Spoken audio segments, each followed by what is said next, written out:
بسم اللہ والصلاة والسلام علی رسول اللہ وعلی آلہ وصحبہ اجمعین ثم اما بعد السلام علیکم ورحمۃ اللہ تعالی وبرکاتہ۔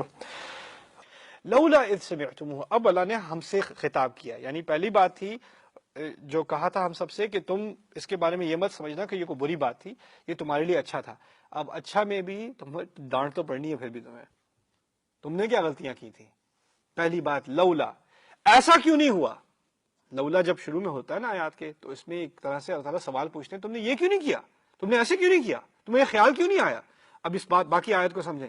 اذ سمعتموہ، ایسا کیوں نہیں ہوا کہ فوراً اس لمحے جیسے ہی تم نے اس بات کو سنا تھا، جیسے یہ تمہارے کانوں پر یہ الفاظ پڑے تھے، ظن المؤمنون والمؤمنات بانفسهم خیرا وقالوا هذا افک مبین، پڑھتے ساتھ ہی اہل ایمان عورت اور اہل ایمان مردوں دونوں کو فوراً یہ خیال کیوں نہیں آیا کہ اپنے بارے میں بہتر گمان کیا کریں۔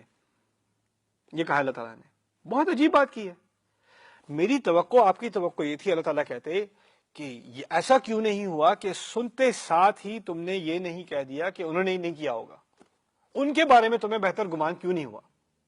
اللہ تعالیٰ نے یہ نہیں کہا، اللہ تعالیٰ نے اس طرح کہا ہے کہ تمہیں ایمان رکھنے والے مردوں اور ایمان رکھنے والی عورتوں کے بارے میں بہتر خیال کیوں نہیں ہوا۔ اس طرح سے تو تقریباً یہ بات کی جا رہی ہے جب تم نے کسی اور کے بارے میں یہ بات سنی تو تمہیں فوراً یہ خیال کیوں نہیں آیا کہ مجھے اپنے بارے میں بہتر گمان ہونا چاہیے۔ آپ ہی تو اہل ایمان میں سے ہیں، بات تو کسی اور کی ہو رہی ہے، آپ کو اپنے بارے میں گمان کہاں سے آ گیا۔ رسول اللہ صلی اللہ علیہ وسلم کہتے ہیں المسلم مرآۃ المسلم، ایک مسلمان دوسرے مسلمان کا آئینہ ہے۔ آپ نے سنا ہوگا پہلے، کیا معنی ہے آئینہ ہے؟ آئینے کا کیا مقصد ہے؟ جو سامنے ہے وہ میں ہوں، جو اگر وہ گندا ہے تو میں گندا ہوں، اس کے کپڑوں پہ دھبا ہے تو میرے کپڑوں پہ دھبا ہے، اس پہ زخم ہے تو مجھ پہ زخم ہے، اس کے دانت نہیں صاف تو میرے دانت نہیں صاف، اس پر الزام لگایا جا رہا ہے تو کس پہ؟ مجھ پہ الزام لگایا جا رہا ہے۔ یہ تو آئینہ ہوتا ہے۔ پھر ہماری امت کے بارے میں کہا ہے کہ جسد، یہ پوری امت تو ایسے ہے جیسے ایک جسم۔ اگر ایک ہی جسم ہے تو ہمیں کسی اور کے بارے میں اسی طرح سوچنا ہے جیسے ہم اپنے بارے میں سوچتے ہیں۔ یہ فوراً خیال آنا چاہیے جب کسی کے بارے میں بات ہو رہی ہو کہ آپ اپنے آپ کو اس آئینے میں ڈال دیں۔ یہ بات آپ اسی وقت امیڈیٹلی پریٹینڈ کریں میرے بارے میں ہو رہی ہے، آپ کا کیا ری ایکشن ہوتا؟ آپ کے بارے میں بات ہو رہی ہوتی تو آپ کا کیا ری ایکشن ہوتا؟ سراسر جھوٹ ہے، آگے بکواس کرنے کی ضرورت نہیں ہے، جھوٹ ہے، میں نہیں آگے بات کرتا۔ کسی اور کے بارے میں بات ہو رہی ہوتی ہے تو اچھا اور کیا سنا ہے، اور اچھا باقی اپنے بارے میں تو آپ کبھی واقعی نہ کہتے۔ ظن المؤمنون والمؤمنات بانفسهم خیرا، اپنے بارے میں اہل ایمان مردوں اور اہل ایمان عورتوں کو اپنے بارے میں زیادہ بہتر خیال ہونا چاہیے تھا۔ یہاں مؤمنون اور مؤمنات کے لفظ سے بھی بڑی لطیف بات نکلتی ہے کہ ایسا خیال کہ ایسی گندی بات سن کر ان کو فوراً احساس ہو کہ یہ بات کسی اور کے بارے میں نہیں میرے بارے میں کی جا رہی ہے، یہی ایمان کی علامت ہے۔ جن لوگوں کا ایمان میچور ہو چکا ہوتا ہے صرف وہی اس قسم کے سوچ کے قابل ہوتے ہیں۔ اگر آپ میں یہ سوچ ابھی نہیں ہے تو اس کا مقصد ہے آپ میں وہ پکا ایمان ابھی نہیں ہے۔ ایمان کے یہ جو لٹمس ٹیسٹ ہیں یہ دکھائے جا رہے ہیں ہمیں۔ ظن المؤمنون والمؤمنات بانفسهم خیرا، کیا عظیم بات کی ہے۔ دوسرا یہاں کہا ہے کہ دیکھیے ایک مزید بات یہاں سمجھا دوں، اشارے کے طور پر ہماری ماں کے بارے میں بھی کہی جا رہی ہے۔ اگر کوئی آپ کی والدہ کے بارے میں الٹی سیدھی بات کرتا ہے تو اس میں کوئی شک کسی کو نہیں ہوتا کہ وہ اصل میں آپ کے بارے میں الٹی سیدھی بات کر رہا ہے۔ میری اپنی شناخت، میری پرسنالٹی، میرا وجود میری ماں سے اس طرح جڑا ہوا ہے، اسی لیے میں ماں کے بارے میں کچھ سننے کا صبر نہیں کر سکتا، میں سن نہیں سکتا، میں چپ نہیں بیٹھ سکتا۔ اگر کوئی آپ کی ماں کے بارے میں بات کر رہا ہے وہ آپ کے بارے میں بات کر رہا ہے۔ اگر عائشہ رضی اللہ تعالی عنہ کے بارے میں بات ہو رہی ہے تو کس کے بارے میں؟ ہمارے بارے میں بات ہو رہی ہے۔ دیکھیے اس کا ایک بڑا عظیم واقعہ ہے، ابو ایوب انصاری کے بارے میں واقعہ آتا ہے۔ وہ گھر آتے ہیں تو ان کی وائف نے یہ جو سکینڈل ہے ہماری ماں کے بارے میں، اس کے بارے میں کچھ سنا۔ وہ عائشہ سے بہت محبت کرتی تھی۔ دیکھیے آپ کسی سے محبت کرتے ہوں، ان کی عزت کرتے ہوں اور ان کے بارے میں کوئی گھٹیا بات سننے کو ملے، دل خراب ہوتا ہے۔ اور جب دل خراب ہوتا ہے تو آپ کو ایک طرح سے ایک ضرورت محسوس ہوتی ہے کہ آپ کسی سے یہ بات شیئر کریں کہ کیا کیسی گندی بات کر دی لوگوں نے، کتنا برا کیا نہیں۔ وہ گھر آتے ہیں تو ان کی جو وائف ہیں وہ ان سے کہتی ہیں اسمعت ما قیل فی عائشہ، آپ نے سنا عائشہ کے بارے میں کیا بات کہی جا رہی ہے، کتنی بری بات۔ اب وہ یہ نہیں کہہ رہی کہ سچ ہے، وہ تو اس لیے کہہ رہی کہ بہت ڈسٹرب ہے یہ بات سن کے۔ وہ کسی سے بات کرنے کی ضرورت ہوتی ہے انسان کو۔ یہ بھی سمجھ لیجئے کہ اتنا بھی کرنا جرم ہے۔ آپ تو میں تو فکر مند ہوں اس لیے کہہ رہی ہوں، نہ نہ نہ نہ، اگر آپ نے یہ بات آگے کر دی فکر کے ذریعے بھی، اور یہ بھی نہیں کہ غلط ہے یا صحیح ہے، آپ نے کہا کتنی بری بات ہے، پھر بھی پھیلائی تو صحیح نا. اب وہ دوسرا اس کے بارے میں کیا سوچے گا وہ آپ کے کنٹرول میں نہیں ہے. آپ کے ذہن میں کوئی بری نیت نہیں تھی لیکن کسی اور کے ذہن میں ہو سکتی ہے، یا اگر وہ آگے فکر کر کے کسی اور سے کہہ دے وہ اس کے بارے میں کیا سوچے، شیطان آ کے اس کو کیا وسوسہ دے، وہ آپ کے کنٹرول میں کیسے ہے. ان چیزوں کے بارے میں خاموش ہونا چاہیے. اگر آپ کا بہت دل گھچتا ہے اور بہت بیٹھا ہوا ہے اور آپ کو بہت ضرورت ہے بات کرنے کی، پھر بھی چپ رہے. یہ ایمان کا تقاضا ہے. کیا کیا ابو ایوب نے؟ ان سے کہا سمعت ما قیل فی عائشہ، آپ نے سنا ہے عائشہ کے بارے میں کیا کہا جا رہا ہے؟ آگے سننا گواری نہیں کیا انہوں نے. کہتے ہیں نعم وذالک الکذب، ہاں سنا ہے، جھوٹ ہے. فوراً افکنتی ام ایوب، پھر کہتے ہیں کیا تو ایوب کی ماں یعنی بیوی ان کی، تو ایوب کی تو ایسی حرکت کرے گی؟ وہ تو عائشہ کے بارے میں بات کر رہی تھی، انہوں نے بہت احترام سے بات کی تھی، الٹا ان پر مسئلہ پڑ گیا. ان کا اپنا شوہر ان سے کہا تم کبھی ایسی حرکت کرو گی؟ کہتی ہے لا، میں کبھی ایسی حرکت کیوں کر. کہتے ہیں پھر کہتے ہیں فعائشہ تو واللہ خیر منکی، عائشہ اللہ کی قسم آپ سے بہت بہتر ہے، آئندہ بات مت کرنا. انہوں نے کوئی بری بات تو نہیں کہی تھی. ہمیں کیا ادب سکھایا جا رہا ہے اس واقعے کے ذریعے کہ اس کے ایسی باتوں کے بارے میں ذکر چھیڑنا بھی، فکر کے ناطے بھی ذکر چھیڑنا، اداسی کے ناطے بھی ذکر چھیڑنا غلط ہے. ایسا کیوں نہیں ہوا کہ سنتے ساتھ ہی تمہیں خیال آیا کہ مومن مردوں اور عورتوں کو اپنے بارے میں زیادہ اچھا گمان ہونا چاہیے. وَقَالُوا هَذَا إِفْكٌ مُبِينٌ، یہ بہت بہت مشکل جو ہے آیات میں سے ہے. اس پر ایک کانسنٹریٹڈ بحث اگلی نشست میں ہوگی، لیکن ابھی میں آپ کو خلاصہ دے دوں. آپ کا پہلا ری ایکشن کیا ہونا چاہیے تھا؟ یہ واضح طور پر گھٹیا جھوٹ ہے. هَذَا إِفْكٌ مُبِينٌ، یہ گھٹیا جھوٹ ہے، میں نے آگے نہیں سننا. کوئی فرق نہیں پڑتا کون آپ سے کہہ رہا ہے. یہ نہیں کہا اگر منافقوں کا سردار آپ سے آ کر کہے تو کہے جھوٹے میں تیری بات نہیں مانتا، لیکن اگر آپ کی ماں آپ سے آ کر کہے، آپ کا چچا آپ سے آ کے کہے، آپ کا کزن آپ کے آ سے کہے، مولانا صاحب آپ سے آ کے کہیں، آپ کا دوست آپ سے آ کے کہے، تو پھر سن لینا. نہ نہ نہ نہ، یہ اس کی کوئی فکر نہ کرو کون کہہ رہا ہے، وہ سب چھوڑ دو. اگر ایسی کوئی بات کسی مسلمان کی عزت کے بارے میں کی جا رہی ہے تو فوراً تمہارا فرض بنتا ہے بات کو روک کے پہلے تو اپنی سوچ کو یہ سوچو کہ تمہارے بارے میں بات ہو رہی ہے، اور تمہارے الفاظ جو منہ سے نکلے وہ پہلے الفاظ کیا ہوں، یہ واضح طور پر جھوٹ ہے. بس بات ہی ختم. اب وہ آگے سے کہیں آپ مجھے جھوٹا کہہ رہے ہیں، جی قرآن نے کہا تھا میں آپ کو جھوٹا کہوں، میں کیا کر سکتا ہوں، مجبور ہوں. یہاں پر فرض بن گیا. اب عظیم ہدایت ہے قرآن کی، عظیم نشانی ہے اللہ تعالیٰ کی کہ کتنا اہتمام کیا ہے مسلمان کی عزت برقرار رکھنے کا. باتوں باتوں میں بھی کوئی آپ سے کہہ رہا ہے آپ کا اچھا ناتا ہے کسی کے ساتھ، کوئی بڑے ہیں آپ کے، کوئی دوست ہیں، کسی سے یہ کہنا کہ آپ جھوٹ بول رہے ہیں یا یہ بہت گھٹیا جھوٹ ہے، وہ تو آپ ان کی بےزتی کر رہے ہیں نا.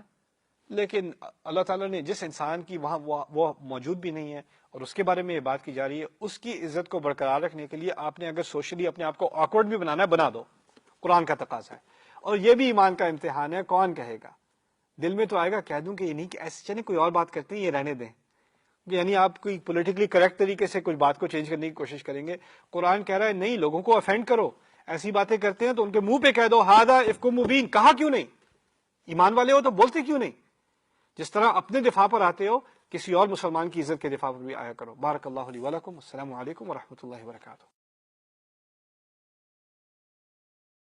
اعوذ باللہ من الشیطان الرجیم. لولا اذ سمعتموه ظن المؤمنون والمؤمنات بانفسهم خیرا وقالوا هذا افک مبین. ایسا کیوں نہیں ہوا کہ اہل ایمان جیسے ہی سنا انہوں نے تو اہل ایمان مردوں اور عورتوں کو اپنے بارے میں اچھا گمان کیوں نہیں ہوا؟ انہوں نے یہ کیوں نہیں کہا کہ یہ واضح طور پر جھوٹ ہے؟ اب میں بات جو آپ کو سمجھانے والا ہوں وہ ذرا مشکل ہے سمجھنے میں، آپ کو ذرا زیادہ کنسنٹریشن کرنے کی ضرورت ہے. دیکھیے ہمارے دین کا اور جسٹس کا ایک تقاضا ہے، انصاف کا ایک تقاضا ہے کہ اگر کوئی دعویٰ کرتا ہے، کوئی کسی کے بارے میں بات کرتا ہے، اس نے چوری کی ہے، اس نے ڈاکہ مارا ہے، اس نے زنا کیا، جو بھی دعویٰ کرتا ہے، ہمارے ذہن میں بات آتی ہے کہ دیکھیے اگر آپ نے کسی کے خلاف کلیم کیا ہے تو پھر جسٹس کا تقاضا تو یہ ہے کہ آپ انویسٹیگیشن کریں، دلائل آنے چاہیے سامنے. جب تک دلائل نہیں آتے تب تک ہمیں کہنا چاہیے ہمیں نہیں معلوم انسنٹ ہے یا گلٹی ہے، ابھی ہم ورڈکٹ نہیں دے سکتے. یہاں تک کہ ویسٹرن لا میں تو ہے نا، کئی لاس میں بھی، اسلام میں بھی اسی طرح ہی ہے، انسنٹ انٹل پروون گلٹی، یعنی وہ بری ہے، وہ بے قصور ہے جب تک آپ واضح نہیں کر سکتے ثبوت کے ساتھ کہ اس نے واقعی یہ کام کیا. دیکھیے آپ کے پاس کوئی آ کے کہتا ہے آپ کا کزن جو ہے یا آپ کا دوست ہے اس نے یہ کیا، اس نے یہ بدتمیزی کی، آپ نے کہا مجھے نہیں پتا، شاید کیا ہو شاید نہ کیا ہو. یہ انصاف کا تقاضا ہے کہ آپ 50% ادھر 50% ادھر. آپ سرٹنٹی کے ساتھ نہیں کہہ سکتے، شورٹی کے ساتھ نہیں کہہ سکتے کہ یہی ہوا یا یہی نہیں ہوا. اور یہی اصل میں بات ہے فتثبتوا ان جاءکم فاسق بنبأ فتثبتوا فتبینوا. قرآن نے کہہ دیا اگر کوئی فاسق تمہارے پاس کوئی خبر لے کر آتا ہے تو اس کی واضح جو ہے دلیل مانگ لیا کرو، اس کو کلیریفائی کر لیا کرو اس سے پہلے کہ تم کو فیصلہ کرو. اچھا، یہ قاعدہ تو عام طور پہ چلتا ہے، لیکن اس کی ایک ایکسیپشن ہے، استثناء ہے. وہ استثناء کیا ہے؟ اگر آپ کے پاس کوئی آتا ہے کسی کی عزت کے بارے میں، زنا کے معاملے ہیں، شادی کا معاملہ ہے، شادی کی ایک جو ہے حرمت ہے، کسی نے شادی میں بے وفائی کی ہے، کسی نے شادی سے باہر اس کے غیر ناجائز تعلقات ہیں، کسی کے غیر جائز تعلقات ہیں، اس قسم کی بات کسی سے آپ نے کی ہے کسی کے بارے میں، اس کی ایک اپنی الگ کیٹیگری ہے. اور اس میں قرآن کا مطالبہ ہے دلیل نہ مانگو، ثبوت نہ مانگو، انویسٹیگیشن نہ مانگو، فوراً کہہ دو یہ جھوٹ ہے. وقالوا ھذا افک مبین. یہ نہیں کہا ہمیں نہیں معلوم، چلو کچھ انویسٹیگیٹ کر لیں، پتا تو کر لیں، پوچھ تو لیں، پوچھ گچھ ہی کر لیتے ہیں. نہ کچھ کرنے کی اجازت نہیں، فوراً کہہ دو جھوٹ ہے. فرض بنتا ہے قرآن کی طرف سے. یہ ایک بڑی اہم تعلیم ہے ہمارے دین کی جو ہم بہت عرصے سے بھول چکے ہیں. میں بار بار آپ کو یاد دلا رہا ہوں کہ ان قربانیوں کے بعد ان آیات کا نزول ہوا ہے. اور جب ہم اس قسم کی باتیں کرتے ہیں ہم سمجھتے ہیں کہ ہم کسی اور کی بےزتی کر رہے ہیں، اصل میں آپ بے حرمتی قرآن کی کر رہے ہیں. آپ اس قسم کی باتیں کر رہے ہوتے ہیں، آپ کو قرآن کی آیات میں سے لم یخروا علیہا صما وعمیانا. اللہ تعالیٰ اپنی عباد الرحمن کے بارے میں جب بات کرتے ہیں سورۃ الفرقان میں کہتے ہیں ایسے لوگ جو آیات کے اوپر سے ایسے گرتے پڑتے نہیں گزر جاتے، اندھے بہرے، کہ اس پہ سے بالکل ٹھوکر کھا کے گر گئے اور آگے نکل گئے. یہی تو ہمارا معاملہ ہو چکا ہے. اب دیکھیں قالوا ھذا افک مبین، پھر کہا اچھا چلو اگر افک نہیں ہے، اگر یہ غلط سکینڈل نہیں ہے، جھوٹ نہیں ہے، تو کیا ہے؟ لولا جاءوا علیہ باربعۃ شہداء. ایسا کیوں نہیں ہوا کہ یہ 4 گواہ لے کر آئے؟ فاذ لم یاتوا بالشہداء. اور اگر یہ 4 گواہ لے کر نہیں آئے جنہوں نے یہ بات کی ہے، ذرا چھیڑی بھی ہے، ذرا سی چھیڑی بھی ہے، فوراً کہہ دو 4 گواہ تھے آپ کے پاس. اگر 4 گواہ نہیں لے کر آئے فَأُولَئِكَ عِندَ اللَّهِ هُمُ الْكَاذِبُونَ. جہاں تک اللہ کا معاملہ ہے، اللہ کے نزدیک وہی اصل جھوٹے ہیں. جو 4 گواہ نہیں لے کر آیا وہی اصل جھوٹا ہے. 4 گواہ سے مراد کیا ہے؟ یہ رمضان کا مہینہ ہے، مجھے زبان ذرا احتیاط سے استعمال کرنی ہے، آپ بچے بھی دیکھ رہے ہوں گے تو میں آپ کو ایک اشارے کے طور پہ بتا دوں. 4 گواہ کا مطلب نہیں ہے کہ آپ نے 2 لوگوں کو دیکھا وہ ہوٹل روم میں جا رہے ہیں، 4 لوگوں نے دیکھ لیا. نہ، وہ کافی نہیں ہے. آپ کو نہیں پتا، اندر بیٹھ کے کتاب پڑھ رہے تھے. جب تک جو عمل ہے وہ خود 4 لوگوں نے عمل کو بھی نہ دیکھ لیا فقہا کے نزدیک، اور اس میں چادر کا بھی حائل نہ ہو، تب تک 4 لوگوں نے جب تک وہ پورا عمل نہ دیکھا ہو آخری حد تک، تب تک کچھ نہیں کر سکتے. اس کا مطلب ہے کہ اس قسم کی چیز کو وٹنس کرنا تو ناممکن ہے. اس قسم کا کلیم کرنا کسی کے بارے میں تو ایسی حرکتیں ہوتی ہیں تو پرائیویسی بھی ہوتی ہیں. کون کرتا ہے سب دن دہاڑے کھلے سڑک میں سب کے سامنے؟ کون کرتا ہے؟ اسی لیے جو اس گناہ کی سزا دی گئی ہے کوڑوں کی، وہ اس لیے دی گئی کہ اگر یہ پبلک میں کوئی کر رہا ہے تو اس کو سزا ملنی چاہیے. اور اگر پبلک میں ایسی حرکت نہیں ہوئی ہے تو آپ کو پیچھے پڑنے کی ضرورت نہیں ہے، 4 شہداء نہیں ملنے آپ کو، ممکن ہی نہیں ہے. لولا یأتوا علیہ باربعۃ شہداء، اسی لیے ہم نے 4 گواہ کہا ہے.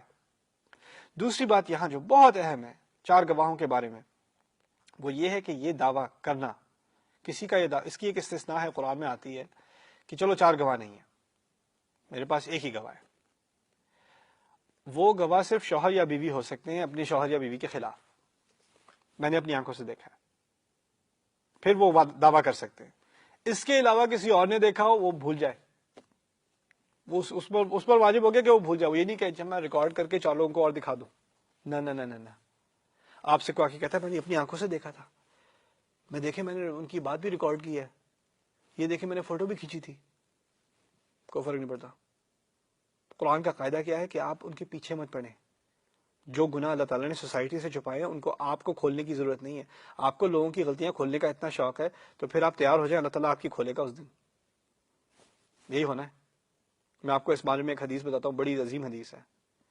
وہ جن سخت الفاظ سے وہ حدیث شروع ہوتی ہے رونگٹے کھڑے ہو جاتے ہیں. یا معشر من اسلم ولم یفضل ایمان فی قلبہ، مسلمانوں کو جمع کر کے رسول صلی اللہ علیہ وسلم کہتے ہیں ایسے لوگوں کا مجموعہ جو اسلام تو مان چکے ہیں لیکن ایمان دل میں نہیں گھسا ابھی تک. یہ کوئی نرم بات نہیں کی جا رہی، سختی سے بات کی جا رہی ہے. ایسے لوگوں جو ایمان کا دعویٰ تو کرتے ہو، اسلام کا دعویٰ تو کرتے ہو، لیکن دل ابھی خالی ہیں.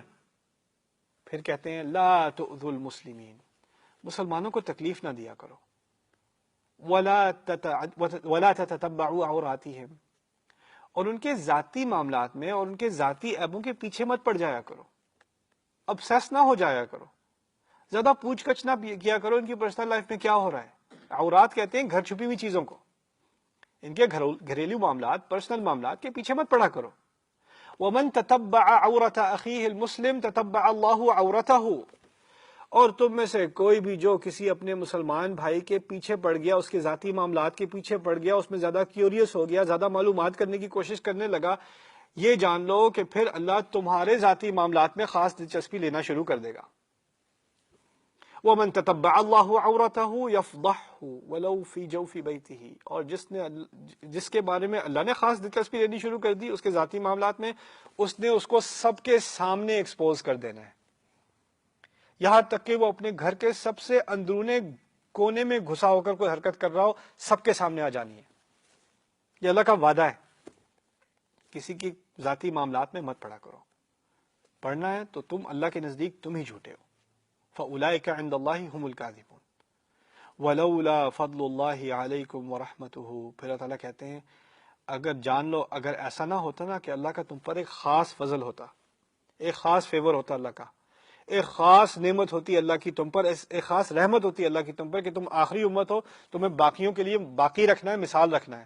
اگر ایسا معاملہ نہ ہوتا نا کہ تمہیں برقرار رکھنا ہے، تمہارے لیے ایک اور مقصد ہے، ورنہ میں بتاؤں تم کس سزا کے مستحق بن چکے تھے. تم سب، یعنی سب مسلمانوں سے کہا جا رہا ہے اس وقت کے. لمسکم فی الدنیا والآخرہ لمسکم فیما افضتم فیہ عذاب عظیم. اللہ کی تم پر خاص رحمت اس دنیا میں اور آخرت میں نہ ہوتی نا، تو جو کچھ تم نے ابھی کیا ہے، جن چیزوں میں تم پڑ گئے ہو، جن چیزوں میں تم پھیل گئے ہو، افضتم کا معنی ہے جن چیزوں میں تم پھیل گئے ہو، ان کے معاملے میں تمہیں اللہ تعالیٰ کی طرف سے ایک عظیم عذاب نے آ کر پکڑ لینا تھا. اس نے تو تمہیں چھونا ہی چھونا تھا عذاب نے. کہا جاتا ہے نا فرعون کی قوم پر عذاب آیا دنیا میں، لوط کی قوم پر عذاب آیا دنیا میں. اللہ تعالیٰ کہہ رہے ہیں اگر تمہارے لیے کوئی ایک بڑا پلان نہ ہوا ہوتا نا پہلے سے، تمہاری تو خیر نہیں تھی. یہ جرم اتنا تھا کہ تمہاری قوم برباد ہو جاتی. آپ اندازہ کریں ہماری سوسائٹی میں کتنی طرح کی کرپشن ہے. پولیٹیکل کرپشن ہے، سوشل کرپشن ہے، اکنامک کرپشن ہے، ہر لیول پر کرپشن ہے. فیملیز میں کرپشن ہے، لا اینڈ آرڈر میں کرپشن ہے، ہر طرح دیکھیں کرپشن ہے.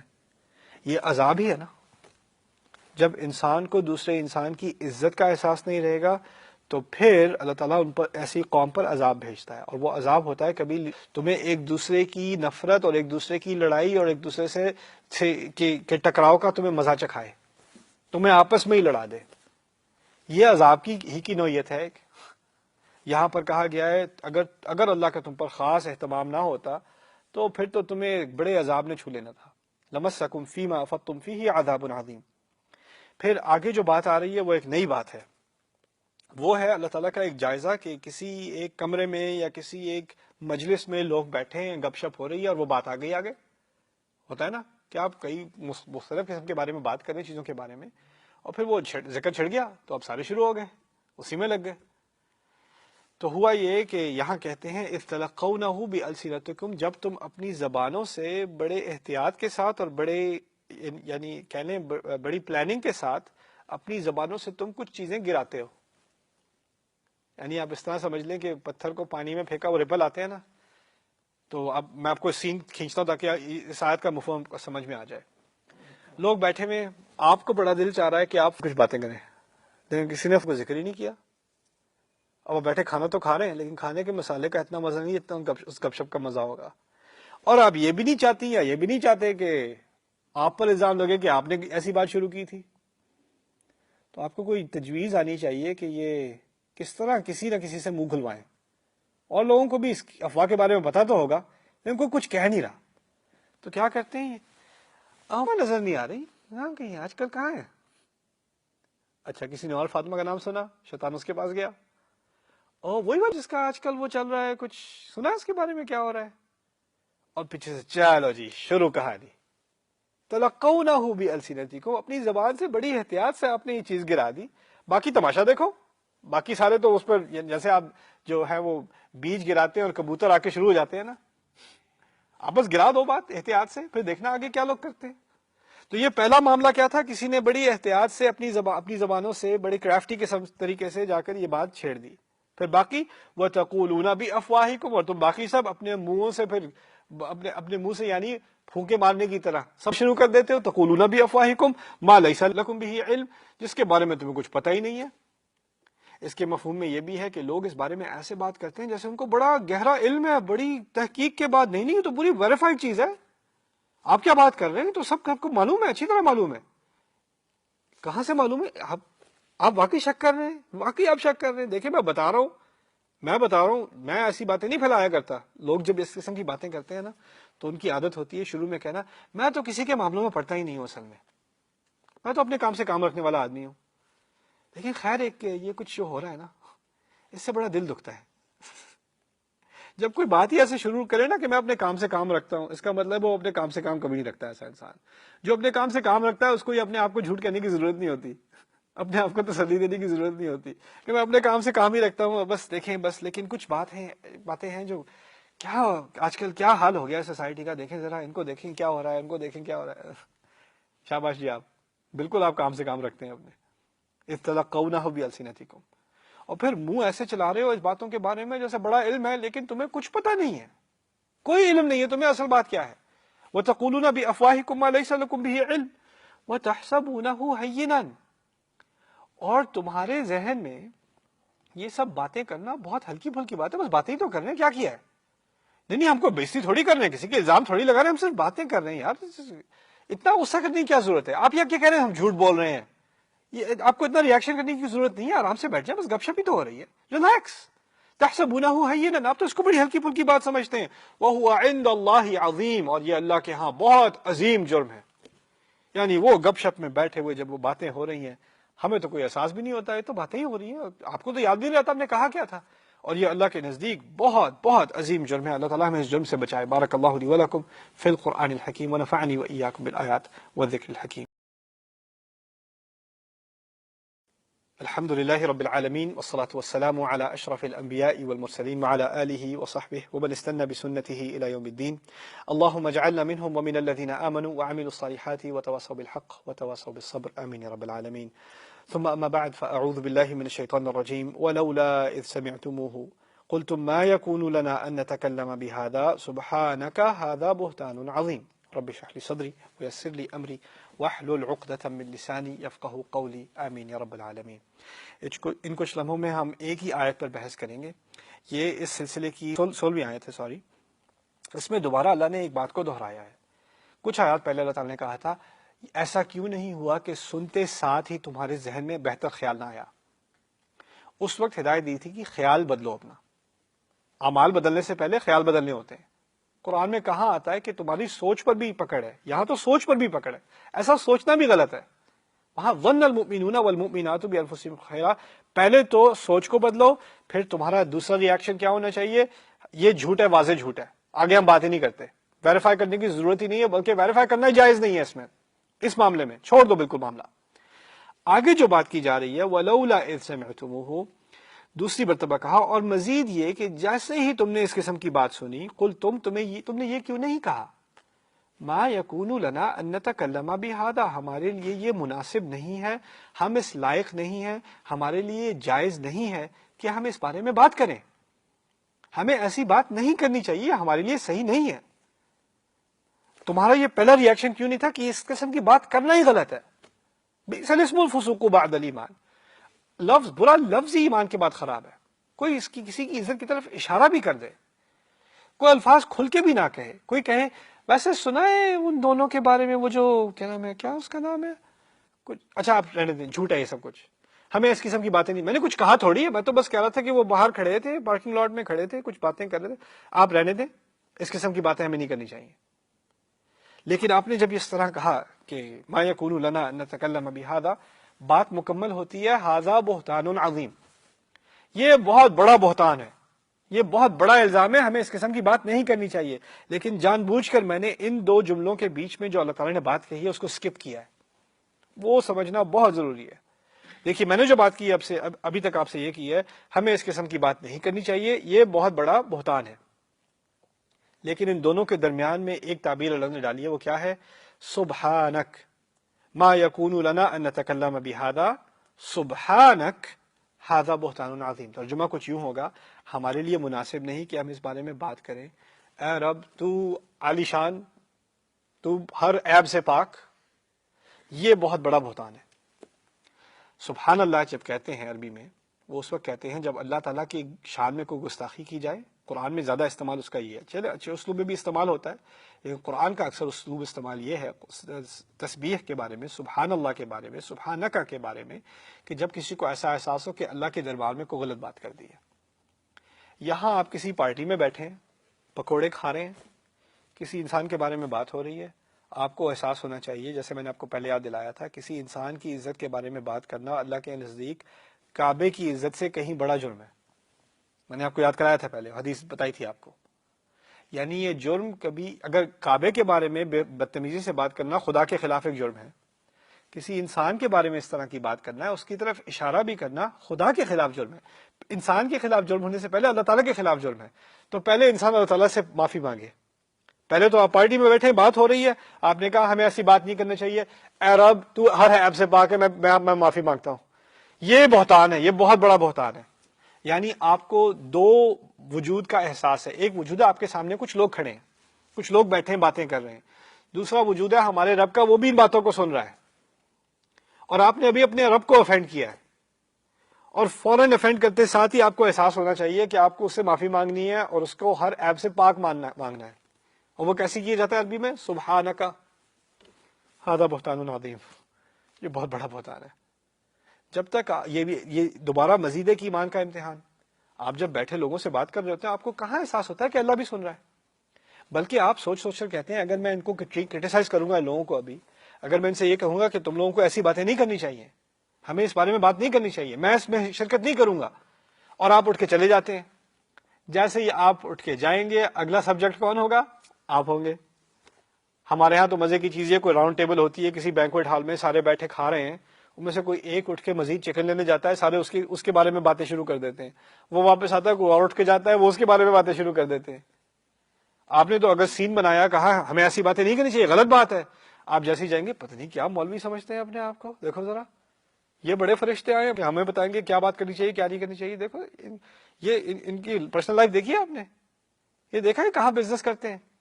ان کے بچوں کو دیکھا ہے آپ نے؟ ان کا یہ دیکھا ہے آپ نے؟ او ہو، پھر آپ کی جوڑنی ہے، آپ کو جو ادھیڑ کے کھانا ہے، لیکن اس کا آپ کو کوئی احساس نہیں، کیونکہ آپ کو پتا ہے وہ لوگ آپ کے پیچھے پڑے نہ پڑے، ایک دفعہ آپ کا خدا آپ سے ناراض ہو گیا نا، پھر آپ کی خیر نہیں۔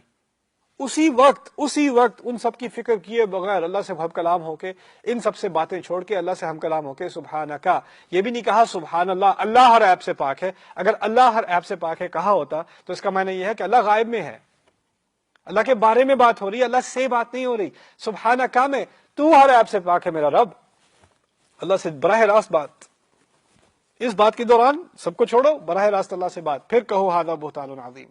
یہ اللہ تعالیٰ کی طرف سے خاص ایک ڈانٹ آئی ہے کہ جب تمہیں ایسی باتوں میں کوئی پڑھتا سنے تو اس بات کو یاد رکھنا، میرا رب تو ہر عیب سے پاک ہے، یہ بہتان ہے، میں اس میں شرکت نہیں کرتا۔ پھر ان تمام آیات کے بعد اب کیا مزید بات کی جا رہی ہے؟ یعظکم اللہ ان تعودوا لمثلہ ان کنتم مؤمنین، اللہ تمہیں بہت بڑی نصیحت دے رہا ہے، تمہیں یاد دہانی کرا رہا ہے، تمہیں اچھی طرح سے سمجھا رہا ہے، پیار سے سمجھا رہا ہے، اب اس قسم کی حرکت کبھی دوبارہ نہ کرنا، ان تعودوا لمثلہ، اس قسم کی حرکت کو دوبارہ نہ کرنا، ان کنتم مؤمنین، اگر واقعی تم میں ایمان ہے۔ یہ جو آگے شرط لگائی ہے نا، ان کنتم مؤمنین، سے جو بات نکلتی ہے وہ یہ ہے کہ اگر ایمان ہے تو ایسی بات نہیں ہوگی، لیکن اگر ایمان نہیں ہے تو ایسی باتیں ہوتی رہیں گی، اور اگر ایسی باتیں گھر میں ہو رہی ہیں، واٹس ایپ پر ہو رہی ہیں، فیس بک پر ہو رہی ہیں، فون پہ ہو رہی ہیں، مجلسوں میں ہو رہی ہیں، اس کے بعد پھر تو ایمان تو نہیں ہے، دکھاوا تو ضرور ہے۔ یہ کون سا ایمان ہے؟ کعبے کی حرمت میں آپ قبلے کی طرف شکل کر کے نماز کرتے ہیں. کعبے سے زیادہ حرمت والی شے انسان کی عزت، مسلمان کی عزت، اس کا کوئی لحاظ نہیں کرتے. یہ کہاں کا ایمان ہے؟ یہ کہاں ہمارے نبی سے محبت کا دعویٰ ہے کہ ہمارے نبی کے الفاظ کا کوئی احساس نہیں، ہمارے نبی کو دیے ہوئے قرآن کے الفاظ کا کوئی احساس نہیں، لیکن نمازیں ضرور پڑھنی ہیں. ان نمازوں کا فائدہ کیا؟ ان نمازوں میں کھڑے ہو کے ہم قرآن ہی تو پڑھتے ہیں، قرآن ہی تو سنتے ہیں. اس قرآن کا کوئی لحاظ نہیں، اس کی تعلیمات کا کوئی لحاظ نہیں، تو پھر یہ تو سب آرٹیفیشل ہے، دکھاوے کی چیز ہے. اس کا آپ بس خامخواہ اپنے آپ کو کارڈیو واسکولر ایکسرسائز میں گھسائے ہوئے ہیں. آپ آرام ہی کر لیں گھر بیٹھ کے. یعظکم اللہ ان تعودوا لمثلہ ان کنتم مؤمنین. پھر خود ہی کہتے ہیں ویبین اللہ لکم الآیات.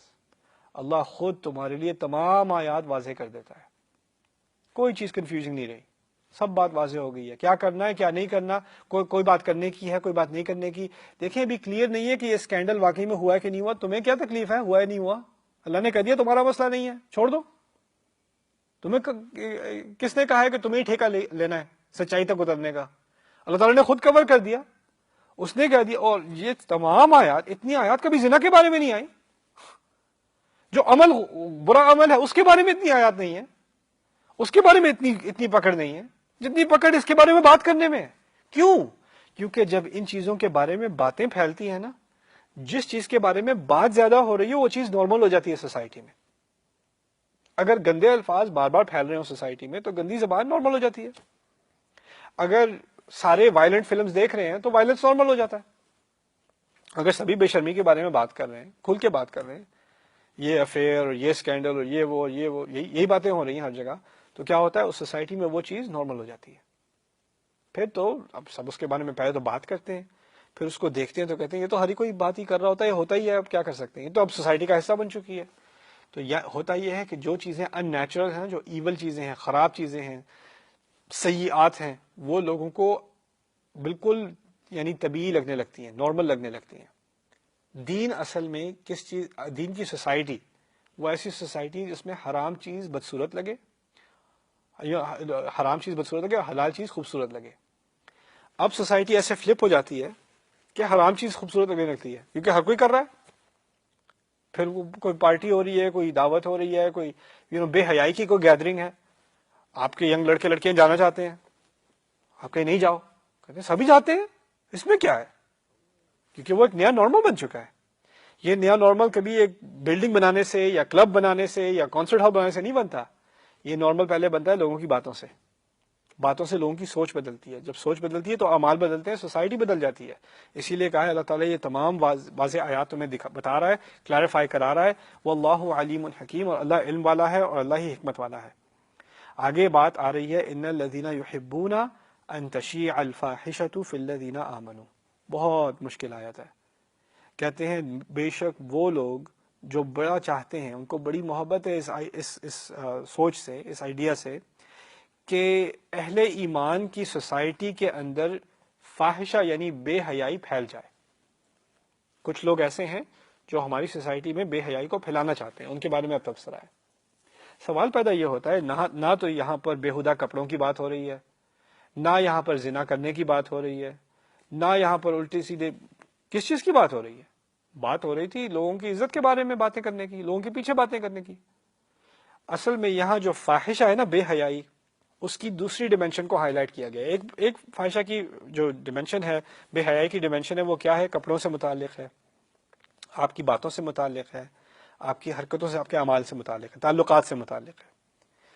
دوسرا بے حیائی کا جو پہلا درجہ ہے، ایکچولی دوسرا نہیں پہلا درجہ ہے، وہ ہے کہ آپ بے حیائی کی باتوں کو، یعنی کسی کی عزت کے بارے میں باتوں کو نارمل کر دیں. یہی ہے بے حیائی پھیلانا سوسائٹی میں، اس کے بارے میں مزے لے کر بات کرنا. اور یہ تو ہم نے اب ایک ایسا کلچر بنا لیا ہے کہ بچے اسکول میں ایسی باتیں کرتے ہیں، کالج میں لڑکے لڑکیاں ایسی باتیں کرتے ہیں، فیملیز میں ایسی باتیں ہو رہی ہوتی ہیں. یہ دیکھا وہاں بازاروں میں یہ ہوتا ہے، یہ ہوتا ہے، یہ ہوتا ہے، اس محلے میں وہ ہوتا ہے، وہ ہوتا ہے، وہ ہوتا ہے. اب تو ان گھروں میں ایسے ایسے ہو رہا ہے، آپ کو پتہ ہی نہیں ہے. او جی آپ تو بس بالکل ہی کلولس ہیں. شکر ہے مجھے پتہ نہیں ہے، اور آپ کو پتہ ہے تو کوئی فخر کی بات نہیں ہے، اور آپ کو پتہ ہے تو آپ یہ بار بار بات دہراتے ہیں، یہ بھی کوئی فخر کی بات نہیں ہے. یہ فاحشہ کو پھیلانے والی بات ہے. ان کے بارے میں سخت آیات ہیں، لہم عذاب علیم، ان کو تکلیف دینے والا عذاب ہے. دیکھیے الجزاء من جنس العمل، جیسا جرم ہوگا اسی کے حساب سے سزا ہوگی. اللہ تعالیٰ نے کہا یہاں یہ نہیں کہا بڑا عذاب ہوگا، یہاں کہا تکلیف دینے والا عذاب ہوگا۔ کیوں؟ جس جرم سے لوگوں کو تکلیف پہنچتی ہے اس کی جواب میں ایسی ہی سزا ہونی چاہیے جسے تکلیف پہنچے۔ یہاں پر آیت ختم نہیں ہوتی، کہتے ہیں فی الدنیا والآخرہ، یہ اس کا سب سے سکیری حصہ ہے، سب سے ڈرانے والا حصہ ہے۔ کہتے ہیں جو لوگ اس قسم کی بے حیائی کو پھیلانا چاہتے ہیں ان کے لیے تکلیف دینے والا عذاب ہوگا اس دنیا میں بھی اور آخرت میں بھی۔ دیکھیے قرآن کے جو جرائم جن کا ذکر ہے ان کی اکثریت ایسی ہے جو بات ہوتی ہے کہ سزا ملے گی آخرت میں، اور اگر سزا دنیا میں مل گئی اس کا مطلب آخرت میں معاف۔ کسی چور کا ہاتھ اگر یہاں کٹ گیا تو آخرت میں معاف، وہ تو اس نے استغفار کر لی، اس کا کفارہ ہو گیا۔ کسی کو کوڑے یہاں پڑ گئے تو آخرت میں معاف۔ جن لوگوں نے اس قسم کی بے حیائی سوسائٹی میں پھیلائی، اللہ کیا کہتے ہیں؟ ان کو عذاب ملے گا اللہ تعالیٰ کی طرف سے دنیا میں بھی آخرت میں بھی۔ واللہ یعلم وانتم لا تعلمون، خدا جانتا ہے تم نہیں جانتے۔ تم سمجھتے ہو کہ یہ ایسی باتیں کر کے بچ گئے، کسی اور کو برباد کر دیا، ان کا تو کچھ بھی نہیں بگڑا، اللہ کو پتا ہے کیا آ رہا ہے ان کے سامنے آگے۔ فلا تعجبک اموالہم ولا اولادہم، ان کی مال ان کی اولاد سے امپریس نہ ہو جانا۔ انما یرید اللہ لیعذبہم بہا، اللہ تعالیٰ تو ان چیزوں ہی کے ذریعے ان کو ٹارچر کرنے والا ہے۔ ایسی ایسی بات بھی آگے آتی ہے۔ واللہ یعلم وانتم لا تعلمون، اللہ ہی واقعی جانتا ہے، تمہیں کچھ علم نہیں کیا ہونے والا ہے ان لوگوں کے ساتھ۔ اللہ ہمیں ایسے لوگوں میں سے ہونے سے بچائے۔ بارک اللہ لی ولکم، السلام علیکم ورحمۃ اللہ وبرکاتہ۔